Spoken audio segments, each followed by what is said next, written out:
Qual é o cenário para 26? Bom, o cenário é que realmente um bloco de direita deve voltar ao poder, porque é insustentável a situação que nós temos. E a segunda pergunta que eles fazem: o Brasil vai ter condição de, em pouco tempo, implementar reformas para voltar para o rumo? Eles sempre citam a situação da Argentina. Eles olham para o que o Milei está fazendo lá e o que o Milei está fazendo é extraordinário. Então, pegou um pacote que começou a ser gestado no período Macri, aperfeiçoou esse pacote, soube comunicar, porque ele vem com medidas duras, mas que estão sendo bem comunicadas. Então, ele tem executado essas medidas, mas mantido. Coisa que o Macri não soube fazer lá atrás. Coisa que o Macri não soube fazer. O Macri perdeu tempo. Sim. O Macri ficou esperando e perdeu o time. Aí a onda passou e ele não conseguiu implementar as reformas. O Milei, ele começa com as reformas. Então, ele aproveita no time dele, parte da equipe que estava com o Macri, aproveita aquilo que tinha sido gestado, ele implementa outras mudanças, então ele aprofunda esse pacote que eles tinham, apresenta isso rapidamente ao Congresso, corta 30% das despesas do Estado. Isso é uma coisa notável, porque é difícil um país que não passou por uma situação extrema cortar despesas nessa magnitude. O pessoal às vezes não está percebendo, mas isso faz parte do programa do Trump nos Estados Unidos. Sim. O corte que eles estão propondo lá, e eles passaram um tempo com uma equipe de economistas que acabou sendo até liderada pelo próprio Musk no período preparatório, no período de campanha, prevê um corte profundo de despesa pública, um corte que chega à casa de $1 trilhão de dólares. Então, eles estão focados nessa questão do enxugamento da máquina. Então, para que haja sucesso, é necessário ter esse compromisso. E algumas medidas são necessárias. Agora, você ajusta algumas alavancas, o resultado é muito rápido também, em termos de confiança, e a gente viu isso acontecer. Sim. Quando a Dilma caiu, e o Brasil via de 2 tombos seguidos, a partir do momento que se anuncia uma agenda mais liberal, uma agenda pró-mercado, pró-business, com algumas reformas elencadas, o mercado retoma a confiança rapidamente, o investimento volta. Naquela época houve destravamento do setor de óleo e gás que estava parado, então se flexibilizou a participação da Petrobras, se acabou com aquele regime de exclusividade, se trocou o regime de exclusividade por um regime de preferência, se mudou a política de conteúdo local, justamente para acelerar investimentos que iam ter uma repercussão ou a capacidade de induzir outros investimentos em grande proporção. E o mercado reagiu muito rápido.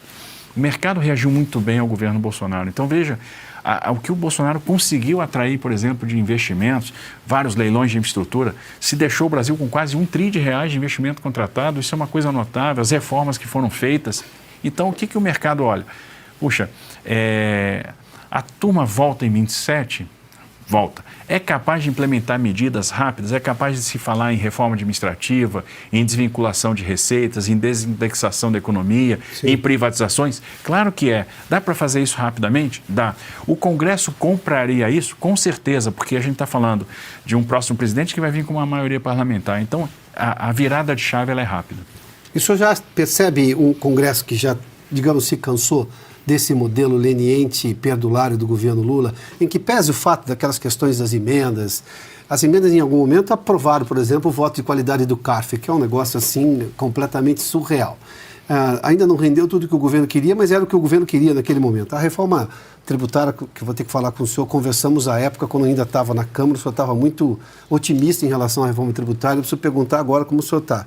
Mas o senhor citou o Donald Trump e citou também o Milei na Argentina, mas não acho que tenha sido diferente com o senhor. Quando o senhor chegou ao poder, o senhor teve logo um problema lá em São Sebastião. O senhor sabia o que fazer. O Milei tinha completa noção do que fazer e como fazer, inclusive de como comunicar num país que é passional como são os argentinos. O Trump me parece que tem, digamos, a lição de casa feita no detalhe, porque para implementar tanta coisa no primeiro dia, o senhor está vendo este cenário para a volta da direita, a eventual volta da direita daqui a 1 ano e meio, quase 2 anos? Sem dúvida. A direita sabe exatamente o que fazer e vai dar uma resposta muito rápida. Eu acho que a direita reúne os melhores talentos, as melhores capacidades para dar o caminho para o Brasil, ter o plano de longo prazo. Foi isso que foi feito agora recentemente. Se a gente pegar o que o Bolsonaro fez, por exemplo, no governo dele, a gente vai listar uma série de medidas que são medidas estruturantes e que geraram a inércia que o governo governo agora ainda se aproveita. Porque se a economia andou ainda e conseguiu crescer em 23, 24, se deve àquilo que foi construído no período de 19 a 22. O benefício de reforma é duradouro, é longevo. Exato. É pelo volume de reformas que o Brasil passou e pelas transformações, né, pela modernização da economia, pela lei da liberdade econômica, pela autonomia do Banco Central, enfim, que o Brasil andou nesses 2 anos. Agora, o que está acontecendo? A gente está perdendo esse bônus, perdendo a oportunidade, ficando para trás. E o mundo está oferecendo para nós uma série de oportunidades que a gente pode se valer. Então, a gente tem tecnologia para tirar proveito, crescer na questão da energia, para crescer na questão da economia do conhecimento. Ora, os países, as Big Techs estão fazendo, por exemplo, a sua gestão de dados aqui, estão procurando o Brasil para fazer investimento em data center. Pega o Estado de São Paulo. O Estado de São Paulo hoje tem 90 bilhões de reais em data centers em execução neste momento. Agora, por quê? Porque a gente tem oferta de energia é relativamente barata, a gente tem boa infraestrutura, tem disponibilidade hídrica e tem boa mão de obra. Quando você reúne esses fatores, opa, é aqui. E a gente está saindo em vantagem em relação a alguns estados americanos que já têm a deficiência de energia e em relação ao México, que também está perdendo a oportunidade. Você vê que quando a turma embarca na esquerda, perde a oportunidade. Sim. Isso está acontecendo no México, né, e isso está acontecendo no Brasil. Então, a gente tem a possibilidade, é isso que eu tenho falado com os investidores, de mexer as alavancas rapidamente e fazer o Brasil voltar para o curso. E eles sabem disso. É por isso que esse movimento, né, existe esse anseio, e esse anseio, obviamente, contamina o Congresso, porque o parlamentar é movido por um espírito de autossobrevivência. E o que eles estão vendo? Esse governo está fazendo água. Existe uma maneira do governo que está aí se reencontrar nesses próximos 2 anos? Não. Falta direção, falta projeto, falta método, falta competência, faltam pessoas, faltam quadros.